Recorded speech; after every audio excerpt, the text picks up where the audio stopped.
ازيكم عاملين ايه اخواتي وحبايبي؟ يا رب تكونوا بخير. النهارده بقى يا جماعه اقول لكم ازاي تعملوا صينيه بطاطس بالفراخ في الفرن.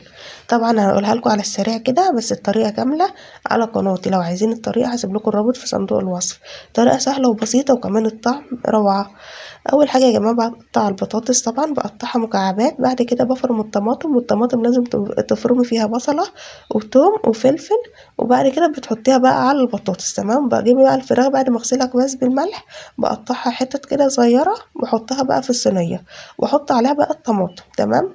بعد كده بحط بقى سمنه وزيت على كل صينيه، مثلا معلقتين زيت على معلقه سمنه، وبحط عليها كمون وفلفل اسمر والملح، وتحطها في الفرن لمده حوالي ساعه وتسيبيها. وبألف هنا وشفا طبعا على اللي هياكلها.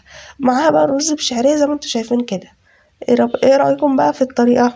اعملوا بقى لايك للفيديو وتفضلوا معانا. بألف هنا وشفا على قلوبكم. لو عجبكم بقى الطريقة اعملوا لايك، واللي أول مرة يشوف قناتي هينزل يعمل اشتراك في القناة ويفعل زر الجرس عشان يوصلكم إشعارات بالحاجات اللي بنزلها. واستنونا إن شاء الله فيديوهات كتيرة جدا. باي باي.